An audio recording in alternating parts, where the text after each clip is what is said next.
जय मसीह। धन्यवाद धन्यवाद धन्यवाद। हाँ पिता तेरा धन्यवाद धन्यवाद धन्यवाद धन्यवाद धन्यवाद।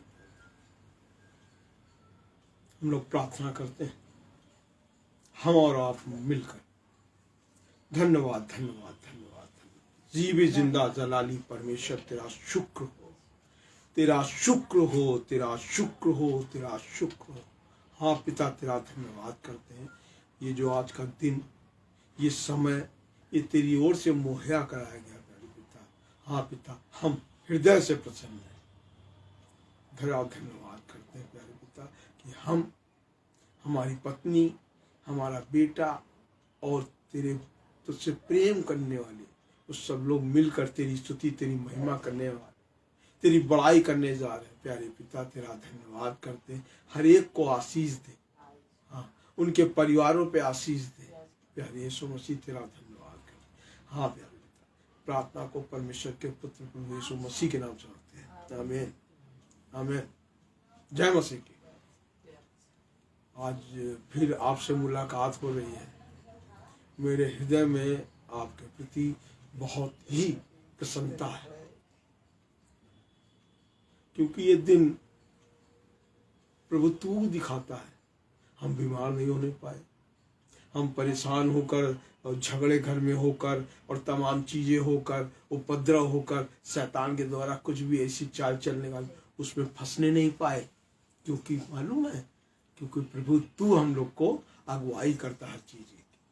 हम तेरा धन्यवाद करते हैं। तूने हर कष्ट, हर मुसीबत से, हर दुख और तकलीफों से तूने बचाया है और बचाता रहेगा। कि जब तक हम तेरी आज्ञाओं को मानेंगे, तुझसे प्रेम रखेंगे, तब तक तू हम लोगों को बचाता रहेगा। यीशु मसीह हम तेरा धन्यवाद करते हैं कि तू बुद्धि देता है, सामर्थ्य देता है, बोलने की, समझने की शक्ति देता है।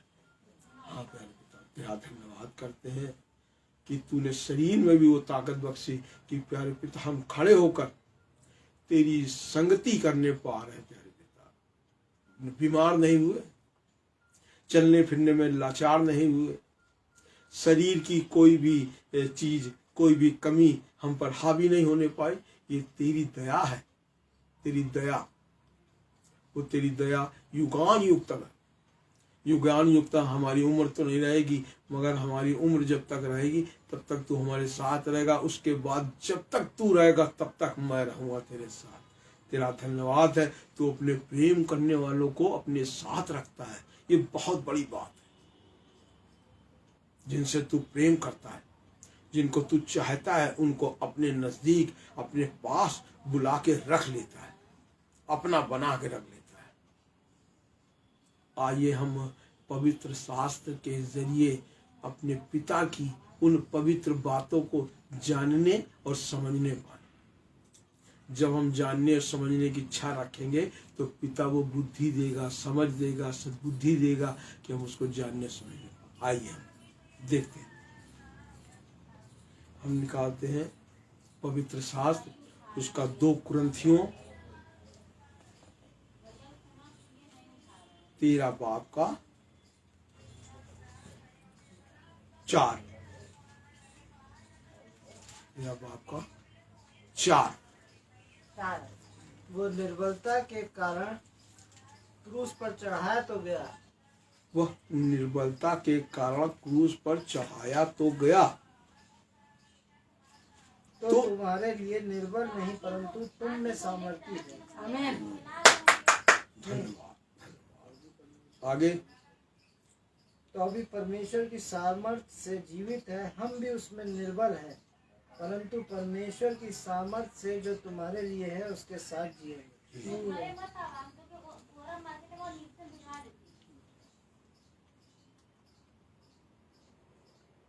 ये क्या लिखा है कि वह निर्बलताओं के कारण क्रूस पर चढ़ाया तो गया। वह निर्बलताओं के कारण, निर्बलताओं को तो सब चीजों को समझते ही आप हैं। निर्बलता का मतलब होता है कमजोरी, कमजोरियां, कमजोरी नहीं कमजोरियां। कहने लगा वह निर्बलताओं के कारण क्रूस पर चढ़ाया गया। किसकी कमजोरी थी, किसकी निर्बलता थी? जितना बेहतर आप और हम समझ लेंगे और लोगों को समझा पाएंगे अपने शब्दों के जरिए, क्या कि वह निर्बलताओं के कारण क्रूस पर चढ़ाया गया। निर्बल तो हम हैं, है ना? और क्रूस पर कौन चढ़ा दिया गया? सोचिए, आप समझदार हैं, सोच सकते हैं, समझ सकते हैं। इसीलिए तो इस तरीके से पिता ने समझाया है कि वह निर्बलताओं के कारण क्रूस पर चढ़ाया तो गया, तो भी परमेश्वर की सामर्थ्य से जीवित है। परमेश्वर की सामर्थ्य से, परमेश्वर ने जो उसको जीवित रखा कि तुम कितने दिन बाद? 3 दिन बाद जी उठोगे। तो उसकी सामर्थ्य के साथ जी उठा। किसके लिए जी उठा वो हम समझ सकते हैं। किसके लिए जी उठा? हम, हमारे और आपके लिए जी उठा। उसने बहुत सी तकलीफों को, कष्टों को, परेशानियों के, हम लोग की कष्टों, परेशानियों, दुख तकलीफों को देखता था, परेशान होता था कि क्या होगा, कैसे होगा। उसी के बीच में तमाम परमेश्वर की और पुत्र की योजनाएं बनी और किस तरीके से उन्होंने उस पर जय पाली। किस पर जय पाली? अपनी योजना पे जय पाली। शैतान भी उस योजना में कोई विघ्न बाधा नहीं डाल पाया, है ना? जीवित है। हम भी तो, हम यहां पर लिखा जा सकता था कि तुम, आप, जी नहीं। हम का मतलब होता है सारे लोग, जितने लोग मसीह यीशु पर विश्वास करते हैं उनके लिए लिखा हम भी तो उसमें निर्बल हैं। कैसे आप सोच सकते हैं, कैसे कह दिया गया कि हम भी तो उसमें निर्बल हैं? हकीकत है, ये सच्चाई है कि निर्बल है। शरीर से नहीं, शरीर से निर्बल होंगे वो तो शरीर का बहुत सी चीजें, चॉकलेट भी आता है, फल भी आता है, दवाइयाँ भी आती है, तमाम चीज वो निर्बल से बलशाली बना देती है। मगर वो निर्बलता दूसरी है। तो कहने लगा हम भी तो उसमें निर्बल हैं, परंतु परमेश्वर की सामर्थ्य से जो तुम्हारे लिए है उसके साथ जिएंगे, जिएंगे, उसके साथ जिएंगे। है वो सामर्थ्य। देखिए, कमजोरी है मगर उस कमजोरी में वो हमारा कुछ बिगाड़ नहीं पाएगी, क्योंकि पिता हमारे साथ है, हम पिता के साथ है। पिता ने हमको अपनी सामर्थ्य से जिलाया है, अपनी सामर्थ्य से हमें अपने योग्य बना रहा है। हम उसके योग्य बनेंगे।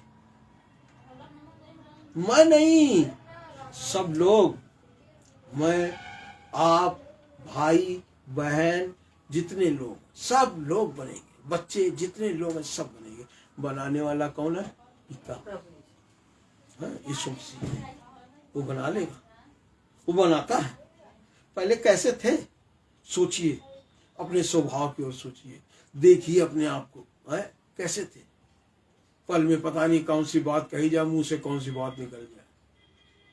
कैसी सोच होनी चाहिए, कैसी सोच थी, है?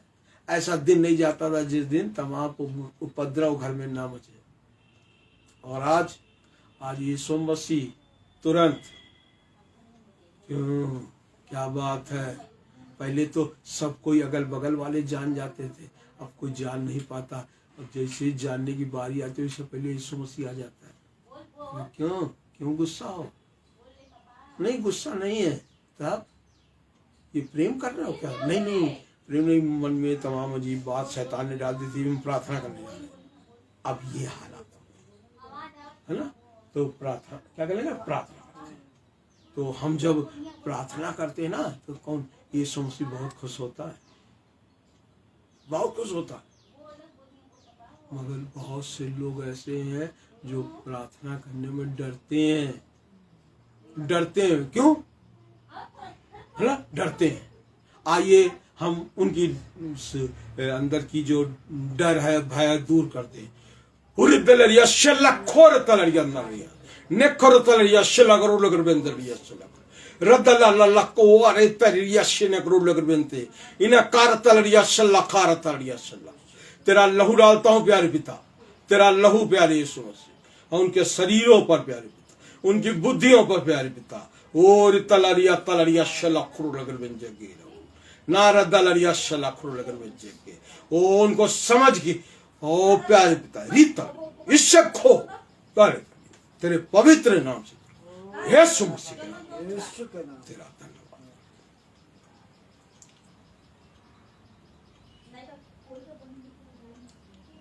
अपने आप को परखो, अपने आप को परखो तो हाउ कैसे, कहलेगा हम बहुत अच्छे हैं, हम बहुत ऐसे हैं, हम बहुत ये कर लेते हैं, बहुत ये चीज जानते हैं, ऐसा कर लेते हैं। लिखा है अपने आप को परखो कि विश्वास में हो कि नहीं। कहले विश्वास में हो कि नहीं। चर्च चले आ रहे हैं, बेहतरीन कपड़ा पहनेंगे, एक से एक कपड़े, ये जो कोट ये हमारा नहीं है, ये हमारा नहीं है, ये पहना है हमने, मगर ये हमारा नहीं है, ये मांगा हुआ है ना। तो विश्वास में अपने आप को क्या करो, परखो मीन्स जानिए अपने आप को। ये ऐसा तो नहीं हम अपने को, मनुष्य क्या करता है, अपने को ही बेवकूफ बनाता है। सबसे पहले अपने बेवकूफ बनाता है, दूसरे को बेवकूफ बनाने से पहले अपने आप को बेवकूफ बनाता है। तो देखिए कि कौन किसको बेवकूफ बना रहा है ना। इस संसार है, इस संसार के मनुष्य, चाहे वो जिस श्रेणी में, चाहे वो स्त्री हो और चाहे पुरुष हो, वो क्या है, वो अपने को बुद्धिमान समझते हैं। हम बहुत बुद्धिमान हैं, बहुत समझदार हैं, हम ऐसे हैं, हम ऐसे से ऐसा कर देते हैं, इतना दिमाग लगा के वहां से ये कर देते हैं। वो कुछ नहीं है, वो तुच्छ है, वो तुच्छ है, वो कुछ नहीं जानते, वो अपनी भलाई नहीं जानते। अगर वो अपनी भलाई जानते तो अपने मुंह को बंद कर नहीं कर पाते। क्यों? क्योंकि उन पर वाला रोग लग गया है, असाध्य रोग, वाला रोग लग गया है। वो रोग उनको जीने नहीं दे रहा है, संभलने नहीं दे रहा है। क्यों? उनके पीछे से आ जाता है, शांत बैठो, चिल्लाओ, ये कर रहा, बोलो, ऐसा करो। क्यों? तुम किसके विरोध बोलोगे? परमेश्वर के विरोध बोलोगे, है ना। तो हम और आप अपने आप को देखें और जांचें और समझें कि परमेश्वर हमसे और आपसे क्या चाहता है। हमसे और आपसे जो चाहता है हम और आप वो करें, और जिनको वो करना होगा वो करें। तो क्या लिखा है आगे, विश्वास में हो कि नहीं, अपने आप को जांचो। क्या तुम अपने विषय में ये नहीं जानते कि यीशु मसीह तुम में है? कहना तुम अपने विषय में ये नहीं जानते कि यीशु मसीह तुम में है। मगर वो कैसे, अरे हम तो गाली बकते हैं, हम तो दिन भर इसी सी बातें करते थे, यीशु मसीह कहाँ से आ जाएगा? नहीं, यीशु मसीह आ जाता है। अब पता लगा आप सोच रहे हो यीशु मसीह नहीं आ सकता, हम तो इतने गंदे हैं। आप अपने चरित्र को देख रहे हैं, अपने शरीर को देख रहे हो, शरीर के काम को देख रहे हो, तो उसके हिसाब से, मगर वो चीजें आप नहीं देख पा रहे, सोच पा रहे, वो चीजें आप देख नहीं हो, सोच पा रहे हो। आप अपने क्रियाकलापों को देख कर यीशु मसीह तो आ ही नहीं सकता हमारे पास, है ना। मगर यीशु मसीह क्या कहता है, जहां कोई नहीं जाता वहां मैं चला जाता हूं। तो क्या आगे कि यीशु मसीह तुम में है, नहीं तो तुम जांच में निकम्मे निकले। तुम अगर तुम्हारी जांच होगी, जांच कौन करेगा? ईश्वर करेगा तुम्हारी जांच, अपने आप हो जाएगी जांच। तुम निकम्मे निकले, है ना। अपने आप को सोच लो कि बहुत से लोग होते हैं, बहुत से मनुष्य होते हैं, वो सोचते हैं, चोर सोचता है कि मैं बहुत बेहतरीन चोर बन जाऊं। एक डकैत सोचता है मैं एक नामी डकैत बन जाऊं, सोचते हैं। मगर कुछ लोग कुछ नहीं सोचते, वो कुछ बन भी नहीं पाते हैं और सोचते भी नहीं कि कुछ, और जीवन वाली से बने रहते हैं, हा हो, और जीवन में कुछ नहीं पा पाते सिवाय तकलीफ के उनको कुछ नहीं मिलता, क्योंकि वो कुछ बनना नहीं चाहते। चोर डकैत बनेंगे तो कुछ तो कमाई लेंगे, मरने से पहले कुछ तो कमाई लेंगे, पाई लेंगे, और ईश्वर के नजदीक चले जाएंगे तो सब कुछ पा लेंगे। मगर वो कुछ नहीं बनना चाहते, बीच में सिर्फ खिलवाड़ बनना चाहते, परमेश्वर के काम को बिगाड़ना चाहते। हम और आप और जो वचन को सुनने वाले हैं वो क्या है? वो सब धर्मी हैं। जो वचन को सुनते हैं वो भी धर्मी हैं। ये नहीं कि जब हम इस वचन को बहुत अच्छे ढंग से सुनेंगे, चुपचाप बैठ के सुनेंगे। अब बहुत से लोग होते हैं चलते फिरते सुन लेते हैं, और उनकी सद्बुद्धि उनकी ऐसी होती है कि वो वचन उनको अंदर बैठ जाता है और काम करता है ना। तो वचन वो होता है, जो लोग वचन पर मन लगाते हैं, वचन पर ध्यान देते हैं, उनका जीवन अच्छा हो जाता है। उनके जीवन में तमाम वो काम जो उनको पसंद नहीं थे, वो आज उनके लिए सोचते हैं कि इन कामों को मैंने तो करा ना होता तो अच्छा होता। वो काम उनके पास से दूर हो जाते हैं। कौन दूर करता है? यीशु मसीह दूर कर देता है? चाहे जितने बड़े घनघोर पाप किए हों, मगर सब पापों को वो क्षमा कर देता है। मगर क्षमा वो करता है, क्षमा आप नहीं कर पाओगे कि आप बैठ के अपने हाथ रख के कह दोगे यीशु मसीह क्षमा कर दिया। नहीं, जिसका अपराध आपने किया है, जब उसके पास जाएंगे तभी तो आपके अपराधों को क्षमा करेगा। तो ये जीवन है, जो जीवन ये बहुत ही अनोखा जीवन है। आपके पास अरबों रुपया हो, 1000 2000 नहीं, करोड़ 2 करोड़ नहीं, लाखों नहीं, करोड़ अरबों नहीं, करोड़ अरबों रुपया हो, उससे भी ये जीवन कोई खरीद नहीं सकता। अगर आपकी मृत्यु हो रही हो और कोई आके कह दे कि नहीं इनको जीवित रखो, इतने क्या आप सोचते हैं कि कितने लोग मर जाते हैं इसे, ऐसे भी मर जाते हैं। एक गए थे जो एक बहुत ही यहीं के बनारस के ही एक बहुत बड़ी होटल के, बहुत से होटलों का मालिक थे। उनकी तबीयत खराब हुई, अचानक वो गए और खुद के हवाई जहाज से गए, और जैसे हवाई जहाज से उतरे वहीं मर गए। वो अरबों करोड़ों 10 करोड़ रुपये लगाते वो जीवित रखने के लिए, नहीं हो पाया। ये जीवन मिला एक बार के लिए जीवन मिला, ये बार के लिए जीवन मिला। इस जीवन का हम क्या कर रहे हैं? जिसने जीवन दिया है वो अपने देने वाले को देखेंगे नहीं जीवन का क्या कर रहा है। आप अब किसी बच्चे को कुछ चीज दे देते हो, टॉफी दे देते हो ठन्नी 1 रुपए की, तो चेक करते तो टॉफी फेंक तो नहीं दिया, खाया कि नहीं खाया। और उसने जिसने आपको जीवन दिया है, इतना महंगा जीवन दिया है, और वो नहीं देखेगा क्या? और देखेगा क्या कर रहे हैं जीवन का, कह लेंगे ये जो है वो जा रहे हैं रखा रुआ कर रहे हैं जाके, बस, है ना। तो ये जीवन मिला एक बार के लिए, बार के लिए नहीं मिलेगा।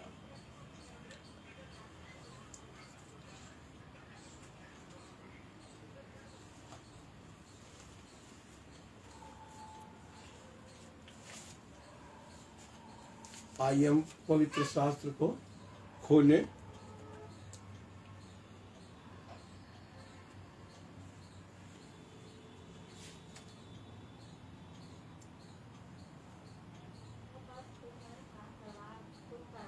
और निकालें तीतुस 1:15।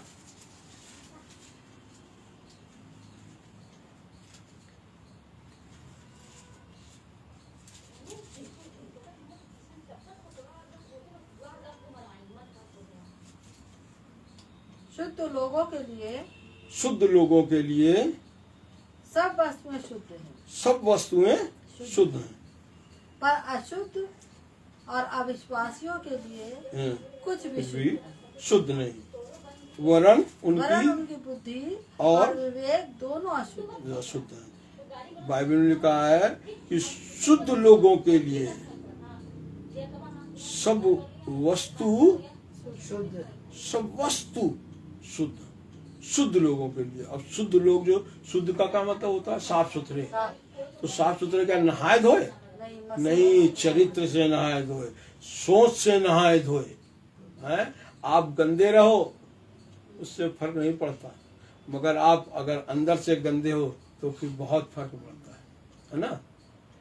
तो बता रहे हैं कि शुद्ध लोगों के लिए सब वस्तु शुद्ध है। सब वस्तु शुद्ध है, सो कुछ भी है सब शुद्ध है उसके लिए। और पर पर अशुद्ध और अविश्वासियों के लिए कुछ भी शुद्ध नहीं है। बताइए, अशुद्ध और अविश्वासी। अशुद्ध लोग कैसे होते हैं?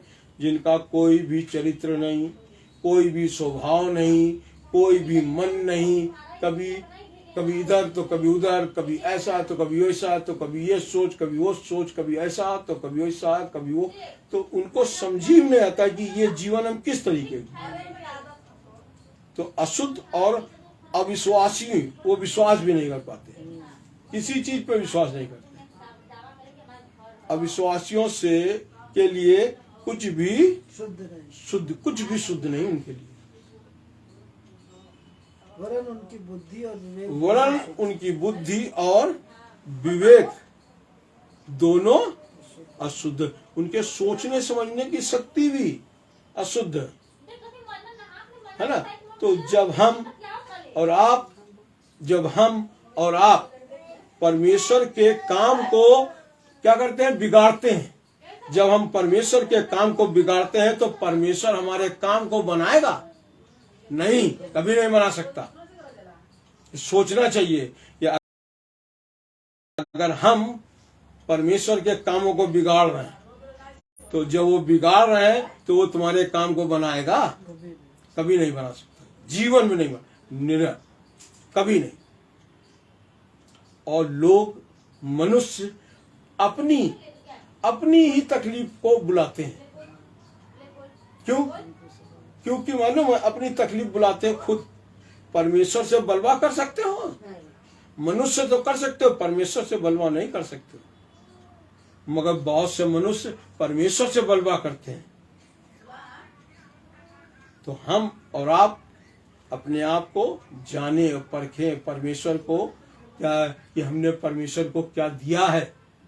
कुछ दिया नहीं, तो दिया नहीं। हम मांगते रहते हैं, परमेश्वर हमें ये दे दो, परमेश्वर ये दे दो। वो क्यों देगा? वो कह रहा तुमसे हम ले नहीं रहे, अभी लेने वाले हैं बहुत जल्द, क्योंकि तुम्हारे दिन बढ़ गए हैं। तुमसे लेंगे, उसके बाद तुमको पता चलेगा, है ना। तो ये जीवन मिला है, इस जीवन ये किसका है? ये परमेश्वर का जीवन है। ये परमेश्वर अपने जीवन को दिया है काहे के लिए? है अपने लिए, कि मेरे जीवन को मेरे लिए, कि मेरे कामों के उपयोग ला, ना कि हो हे हो करते करते जीवन गुजार दिए, है ना। और मिला क्या? दिया क्या? हम परमेश्वर को खुश करना चाहते हैं। किन बातों से खुश करना चाहते हैं? कि परमेश्वर हमारी किस बात से खुश हो सकता है? ये हमें सोचना चाहिए कि एक मनुष्य की कौन सी बात से परमेश्वर खुश होगा। उसके पैसों से? कितना पैसा दे सकते हो?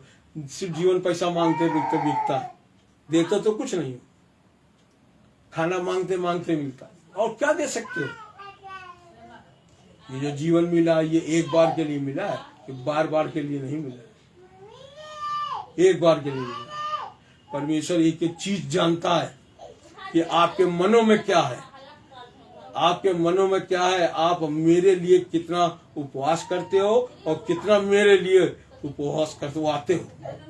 वो सब कुछ जानता है और उसी के हिसाब से ही सब कुछ देता है।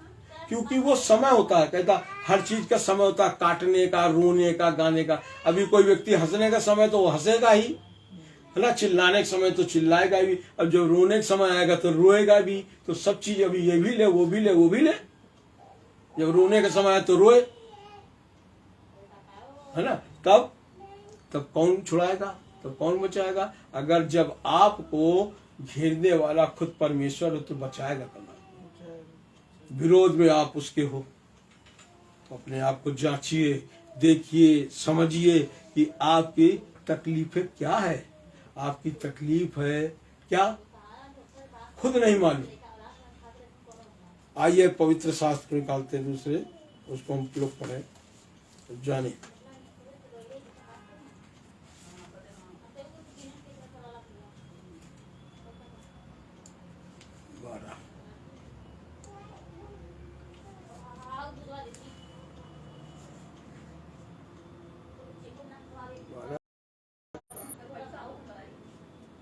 एक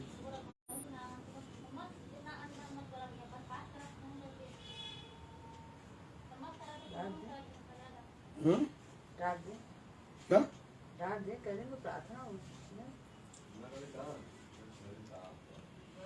कुछ चीजें परमेश्वर के हाथ में छोड़ो, तो जब वो देगा ना तो उसको भी तो पता चलेगा कि इन्होंने दिया, ये परमेश्वर ने दिया ना। उनको डर और भय दिया। अब निकालते हैं 12 का 1, रोमियो 12 का 1 पढ़ चुके एक बार, पढ़िएगा। इसलिए हे भाइयों, मैं तुमसे परमेश्वर की दया स्मरण दिला करके विनती करता हूँ। परमेश्वर की दया, परमेश्वर की कितना परमेश्वर दया कर सकता है उसको याद दिलाता हूँ और आपसे विनती कर रहा हूँ। वो परमेश्वर की दया तो याद दिला रहा है और साथ में विनती कर रहा है आपसे कि परमेश्वर की बातों को सुन लो। कह लगा कि करता है कि अपने दिलाकर विनती करता, अपने शरीरों को जीवित और पवित्र और परमेश्वर को भावता हुआ बलिदान करके चढ़ाओ, यही तुम्हारी आत्मिक सेवा है। कोई मनुष्य परमेश्वर को क्या दे सकता है? लोग कहते हैं हमने लड्डुआ चढ़ा दिया, हमने ये कर दिया, हमने वो कर दिया। परमेश्वर लड्डुआ खाता है?